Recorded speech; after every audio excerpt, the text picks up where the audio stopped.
प्रतिष्ठिता मे वाचि प्रतिष्ठितम्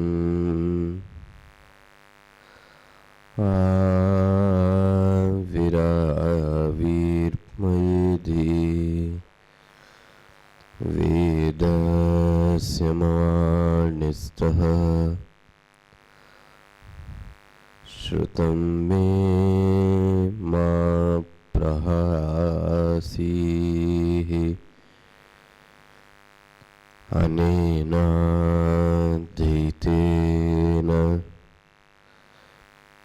अहोरात्रान् सन्दधामि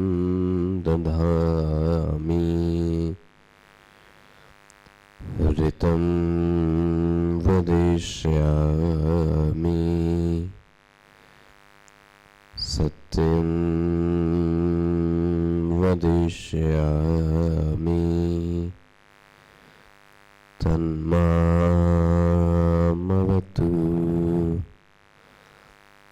तन्वक्तारमवतु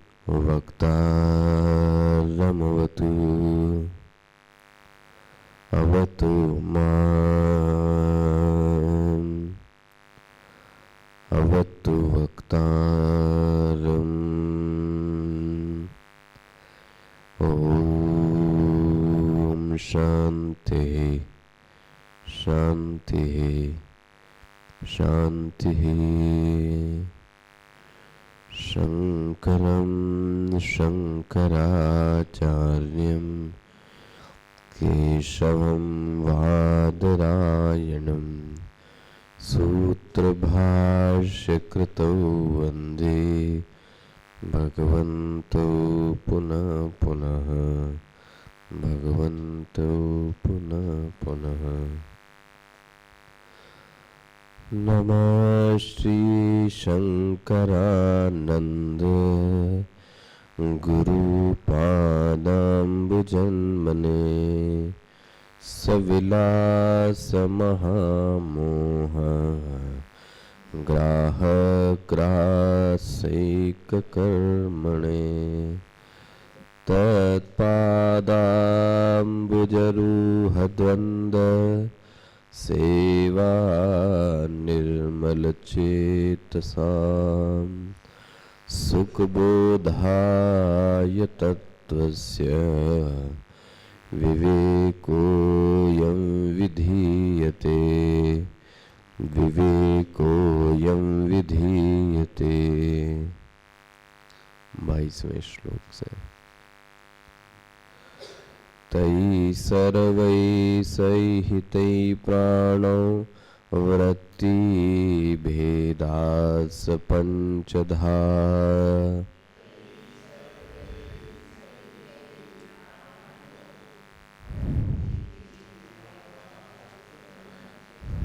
प्राणोपान समानोश्च उदानं व्यानौ उच्यते पुनः।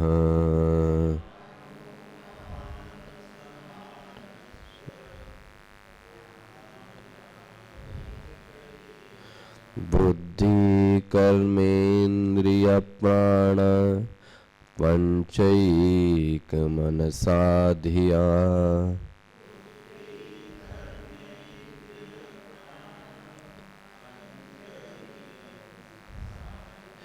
शरीरं सप्तदशभि सूक्ष्मं तल्लिंगम् उच्यते।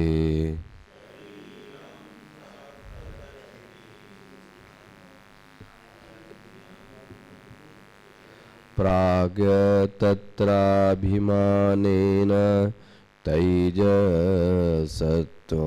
प्रपद्यते।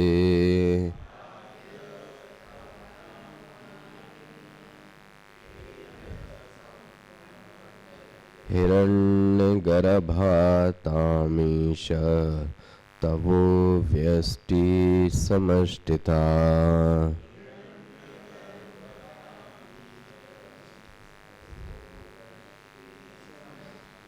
समष्टिरीश सर्वेषां स्वात्मा तादात्म्यवेदनात्।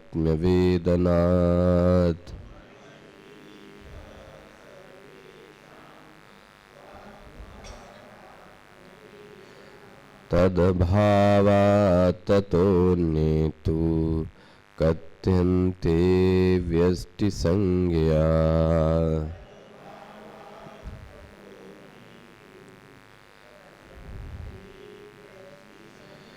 कथ्यन्ते व्यष्टिसंज्ञया।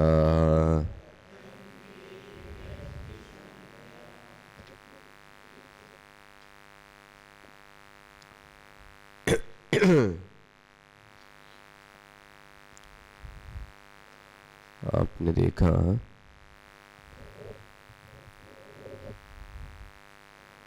पंच महाभूत के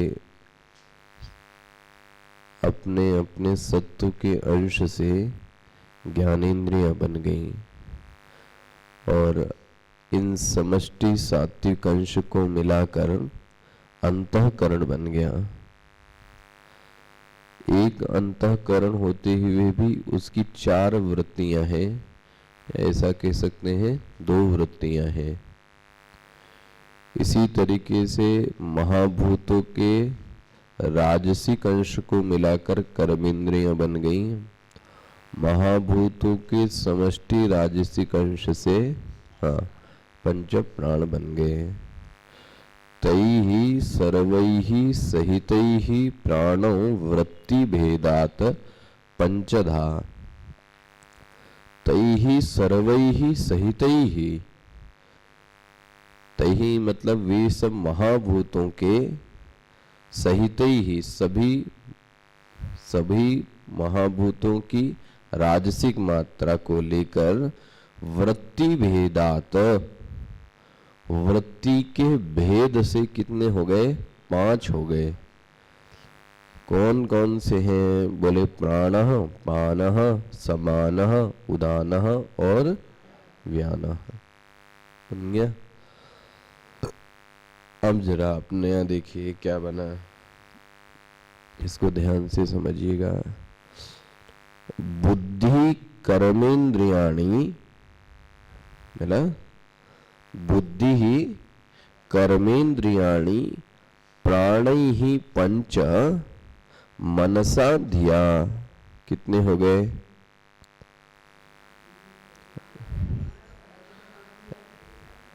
ज्ञानेंद्रिया कितनी? 5 हो गया। प्राण 5, कर्मेंद्रिया 5 और 2 क्या हो गए? मनः और धिया। मिला? इनको मिलाकर बोले शरीरम सप्तदशभिः, शरीरम सप्तदशभिः। सप्तदशभिः मतलब 17। इसको ही कहते हैं सूक्ष्म शरीर। ध्यान से ये समझ लेना। इसी शरीर को कहते हैं लिंग शरीर, इसी को कहते हैं गठरी वाला शरीर। हो गया? लिंग शरीर, सूक्ष्म शरीर, 17 अंगों वाला गठरी है। क्लियर हुआ? पकड़ में आई ना बात? अभी तक किस शरीर की बात की गई? स्थूल की भी बहुत ज्यादा बात नहीं की गई। आपको जो विशेष समझाया गया वो समझाया गया कारण शरीर। कारण शरीर मतलब अज्ञान। और अब एक शरीर की बात की गई, सूक्ष्म शरीर। अच्छा जी, इसका जो नाम है इसको लिंग शरीर क्यों कहते हैं? हाँ जी, लिंग शरीर क्यों कहते हैं? हाँ जी, शरीर की क्या पहचान? नहीं, देखा, आप फिर व्यावहारिक ज्ञान पे आ गए। यहाँ पर पुरुष के और स्त्री के जो लिंग है उसकी बात नहीं की जा रही है। वो लिंग फिर कहाँ पे आ गए आप? स्थूल शरीर पे आ गए ना। इसलिए कम ध्यान से समझो ना, ये सब सूक्ष्म चीजें हैं। लिंग मतलब मैंने बताया पहचान, तो वो तो ठीक है, पुरुष का लिंग, स्त्री का लिंग। यह लिंग का अर्थ होता है लिंगते अनेना, जिससे पहचान की जाती है उसको बोलते हैं लिंग शरीर।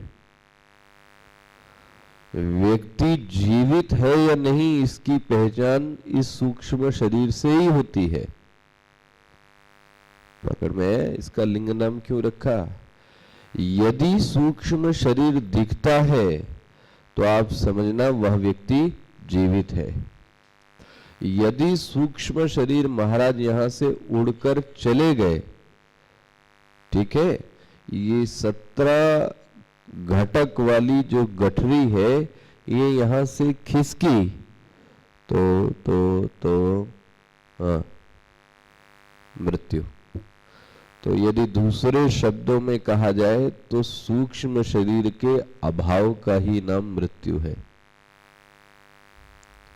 क्लियर हुआ? क्या बोल रहा हूं मैं? सूक्ष्म शरीर के अभाव का नाम मृत्यु है। ये अभी मत नोट करो, ये सब ये किताब की चीजें तो बाद में भी कर सकते हो, अभी समझने वाली चीजें वो समझो पहले।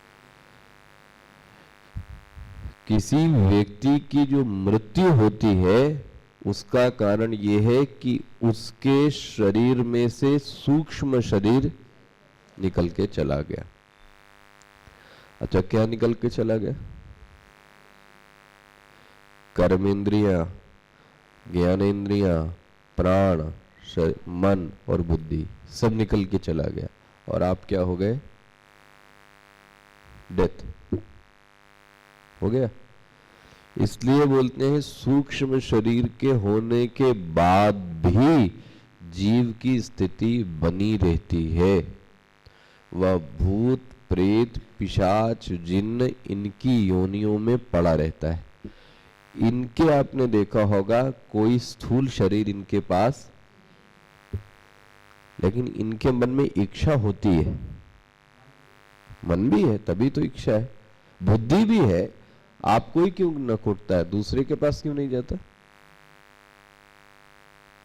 आपके ही शरीर में क्यों प्रवेश किया भाई? शरीर, एक घर में 5 लोग थे, आपने किसी पेड़ के नीचे मूत्र किया हुआ, लघु शंका की, और आप में क्या कर गया वो? उसको पता है कि इसी व्यक्ति ने किया, तो इसी के शरीर में देखो जी। क्यों? इसका मतलब वो आंखों से देख भी, देखो जी, वो देख रहा है, सुन रहा है, लेकिन उसकी एक कमी है कि वो सामने नहीं आ सकता। इसको बोलते भोगा यतन का अभाव है। भोग साधन है, भोगा यतन मतलब आपने तत्वबोध में पढ़ा है ये सब। भोगा यतन मतलब यह स्थूल शरीर, इसको क्या बोलते हैं? भोगायतन। और इसके अंदर का जो शरीर है उसको क्या बोलेंगे? है ना, भोग साधन। तो उसके पास भोगायतन नहीं है, इसीलिए वो किसी दूसरे के शरीर में प्रवेश करके अपनी इच्छाओं को पूर्ण करता है। उसके पास अभाव किस चीज का है? शरीर का, और वो देते नहीं भगवान।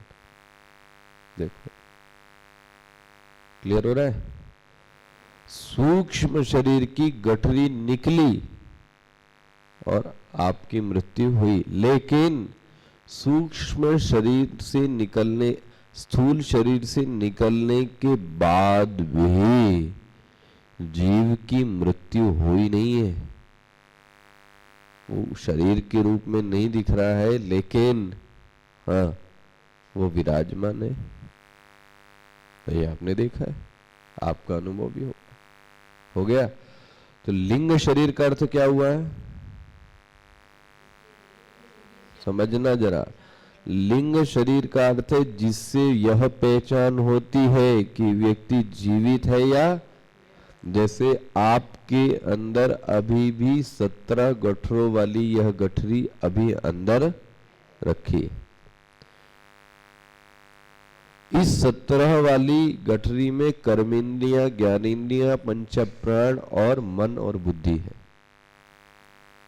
हो गई 17। अच्छा जी,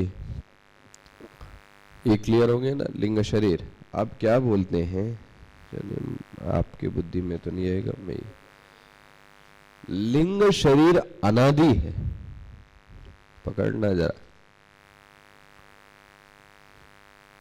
बहुत ध्यान से समझना, ये स्लिप हो गए तो फिर ये बातें खुलेगी नहीं।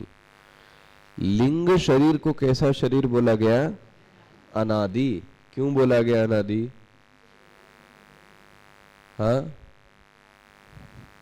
अज्ञान से क्या, बोलो भाई। लिंग शरीर का मतलब है ज्ञानेंद्रियां और कर्मेंद्रियां, ठीक है। ज्ञानेंद्रियां कब से है और कर्मेंद्रियां कब से है, बोलो जी। ये आपको पता, ये जो आपके अंदर का जीव है ये कब से चला आ रहा है, ये आपको भी पता, ठीक है। इसकी उत्पत्ति स्थल, उत्पत्ति की तिथि आप उत्पत्ति के बारे में बता नहीं सकते। किसके बारे में, इस सूक्ष्म शरीर के बारे में। हाँ जी, स्थूल शरीर का जन्म बताया जा सकता है लेकिन सूक्ष्म शरीर का जन्म बताया, हो गया। तो सूक्ष्म शरीर कैसा हुआ, अनादि। जिसका आरंभ बताया नहीं जा सके उसको क्या बोलेंगे, अनादि। ये मानी कि नहीं मानी आपने बात, बोलो जी। हाँ ठीक है। अब मेरे को आप यही बात बताओ, फिर यहां तो अभी बताया गया आपको कि सत्व अंश से ये इंद्रियां बनी, तो फिर अनादि कहां से हो गया। ठीक है, शांत है, उससे क्या लेना देना, अनादि की बात पे डिस्कशन हो। अभी आपने बोला कि सूक्ष्म शरीर अनादि है, तो सूक्ष्म शरीर है अनादि मतलब ज्ञानेंद्रिया, कर्मेंद्रिया, पंच प्राण, मतलब इनकी उत्पत्ति हुई नहीं, हमको तो मिली हुई है। सीधी सी बात यही हुई ना, इनकी उत्पत्ति हुई नहीं है लेकिन हमें मिली हुई है। अच्छा जी, और एक तरफ क्या बताया जा रहा है कि पहली ज्ञानेंद्रिया कब बनी, सत्व हुआ, तो सत्व के अंश शेष है, तो ये बनी, तो बनी तो इसका मतलब हो गया, ठीक है। हम कहते कभी हुई, हुई तो ना, हुई तो ना, कहीं तो काल में आई गई, कहीं तो देश में आई गई। 10 सृष्टि काल पहले, 1000 सृष्टि काल पूर्व पहले हुई, लेकिन काल में तो, अब आप क्या कहोगे, हाँ बोल। बाबा क्यों कठिन बना रहे हो माया को, इतना सरल सा प्रश्न समझनी, फिर से समझो, कहां माया ला रहे हो इसमें आप, समझो पहले प्रश्न को, मनन करोगे तो आपको मिलेगा ये सब, वरना ऐसे ही लगेगा फालतू की चीजें हैं। आपने ये पढ़ा कि आकाश के सत्व अंश से कौन उत्पन्न हुआ, तो उत्पन्न हुआ कि नहीं हुआ, मना, मतलब पंचीकरण के पहले अपंचीकृत था तब पैदा, ठीक है।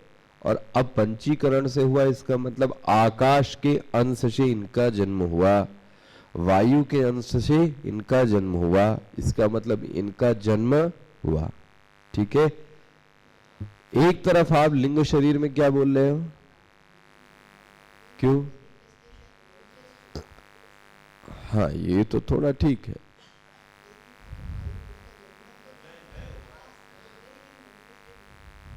कुछ समझ में आप लोगों के आ रहा है कि नहीं आ रहा है? सब आ रहा है, बोले जाओ, तुम बस अपना काम करो यार, सवेरे सवेरे दिमाग खराब करते हो। कुछ आ रहा है भैया? ये क्या हो रहा है वेदांत में? अभी तक मैंने ये बात इसीलिए कभी आपसे चर्चा में नहीं छेड़ी, लेकिन पंचदशी पढ़ते समय ये बातें मनन के योग्य हैं कि एक तरफ तो ज्ञानेंद्रियों और कर्मेंद्रियों की उत्पत्ति बताते हो और एक तरफ बोलते हो कि ज्ञानेंद्रियां और कर्मेंद्रियां अनादि है। पकड़ में आया?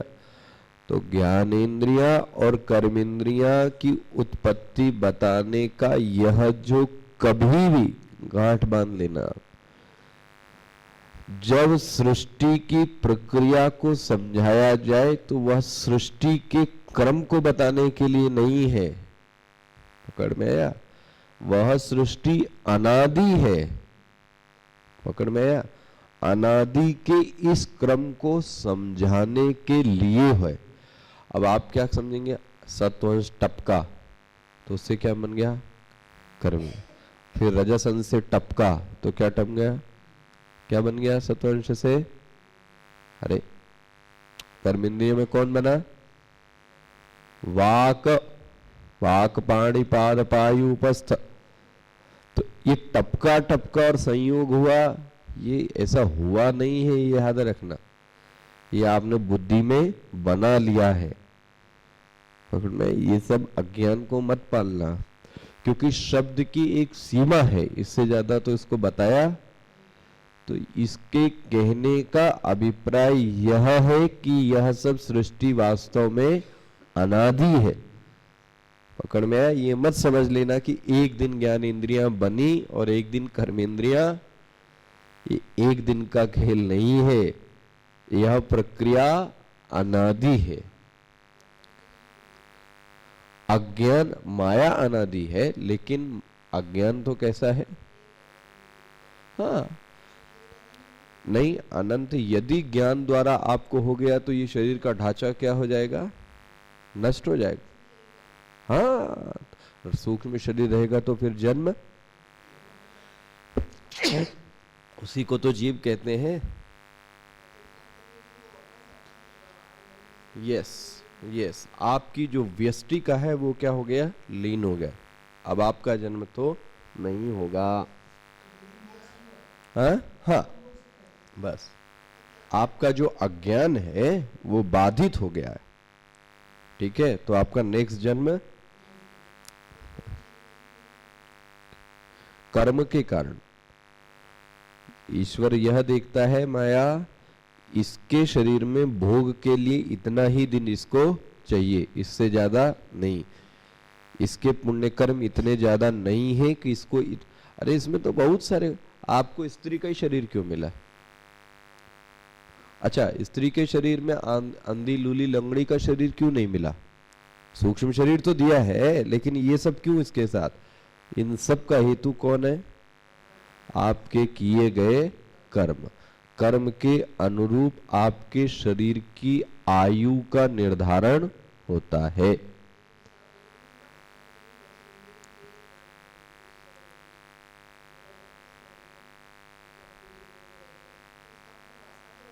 हाँ, नहीं, इस शरीर के पूरे होने लायक आपके दूसरा होना भी तो चाहिए, तगड़ा शेर भी तो मिलना चाहिए आपको, वैसा भोग देने लायक का। तो अब बूढ़े हो गए आप और भोग आप कर नहीं सकते तो क्या करोगे? भोग देके क्या करेंगे? और क्या, स्थूल शरीर, ऐसे करोड़ों स्थूल शरीर उसके सामने नाचते रहते हैं। किसके सामने? वासना। भागवत में अच्छा उदाहरण दिया, देखो ना, एक राजा है और वो खूब भोग करता है, अपनी पत्नी से, वैश्याओं से, स्त्रियों से बहुत भोग किया। उसके एक पुत्र की उत्पत्ति हुई। भोग की, राजा ययाति है, इतनी अच्छी भोग की, इतनी इच्छा इतनी प्रबल है कि उसका पुत्र जवान होता है और जवान होते हुए भी वह, हाँ, सबके साथ भोग करना छोड़ता नहीं है अभी भी। और वासना का आधिपत्य देखो, उसने वरदान क्या मांगा पता है? हमारे लड़के की जवानी मुझको दे दी जाए। क्यों? देखो जी, एक शरीर में पूरी हुई। सोचो, आप सोचो, एक दिन का भोग आपका पूरा होता है, उस दिन तो लगता है कि यस आज भोग हो गया, अब भोग दोबारा। लेकिन दूसरे दिन, तीसरे दिन, महीने भर बाद, 4 महीने बाद, साल भर वासना फिर उठी। तो ये तो एक वासना है, अनगिनत वासनाएं हैं, अनगिनत। तो उसके सामने तो करोड़ों स्थूल शरीर भी क्या भरते हैं? पानी भरेंगे। तो ये सब इसीलिए तो कहा आपको उस दिन सूर्य की उपासना, जो मैं गणेश की उपासना, अपनी इंद्रियों को क्या करें? जरा कंट्रोल करें। वासना, गंदी वासना के बजाय कैसी वासना से काटो उसको? अच्छी वासना से काटो, है ना। इसीलिए तो बोला गया वासनाओं को कम करने की कोशिश। आए थे 6 करने,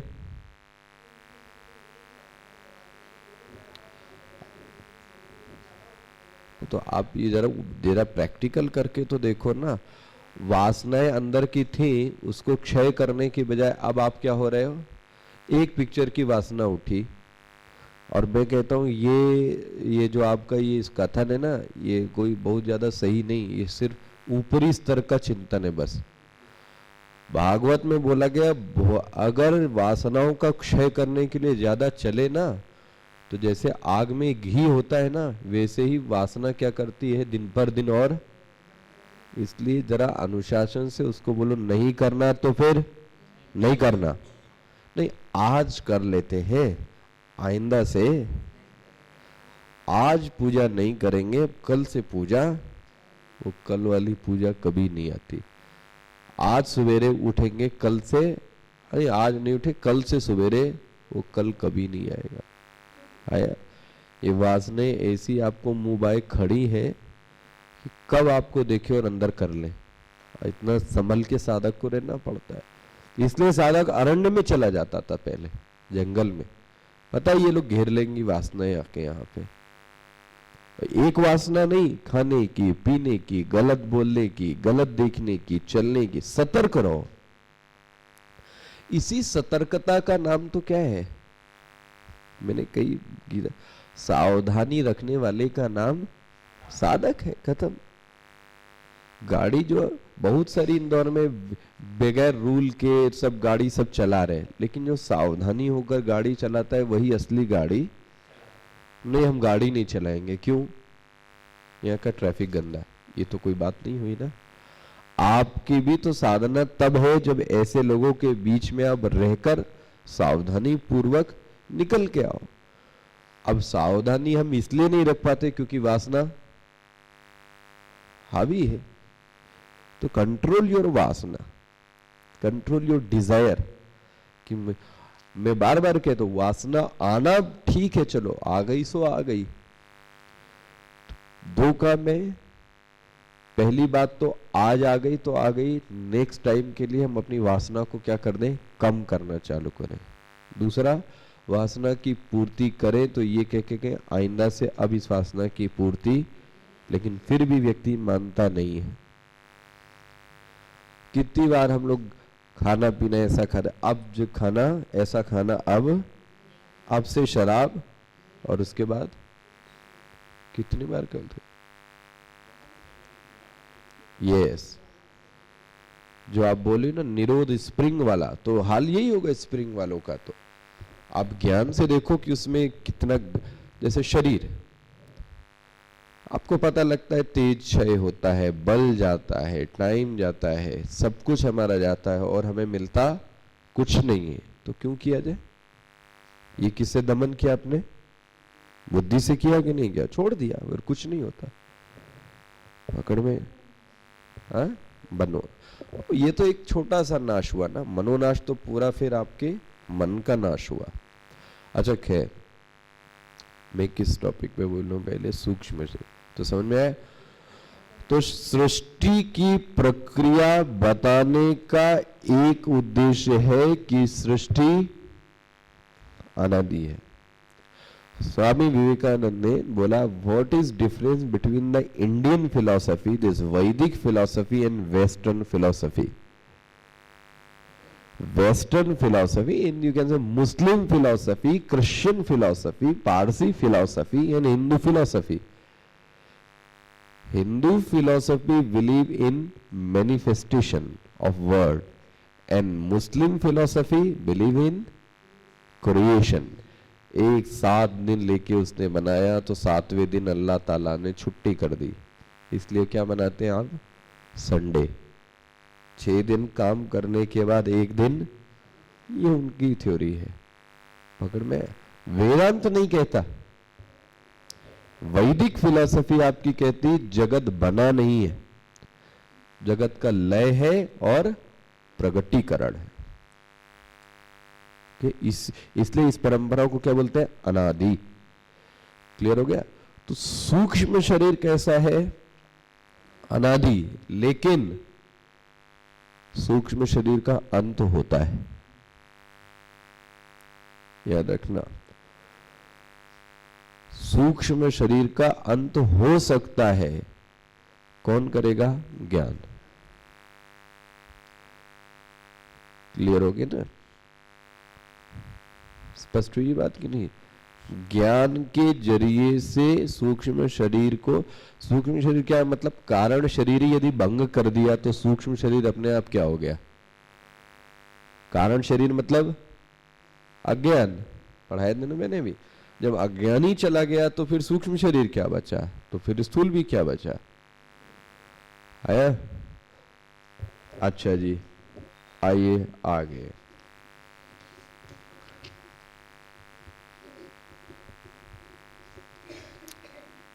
प्राज्ञः, मिला कि नहीं मिला आपको श्लोक? प्राज्ञः तत्राभिमानेन, ध्यान से समझना जरा।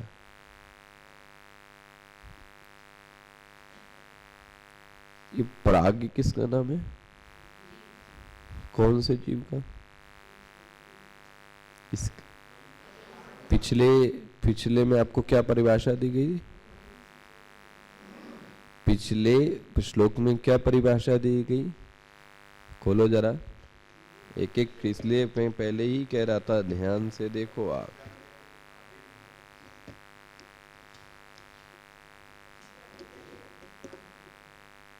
आपकी किताब में क्या दिया गया मुझे वो बताइए, एग्जैक्ट ढूंढो ना, क्वेश्चन ही नहीं समझ में आया अभी।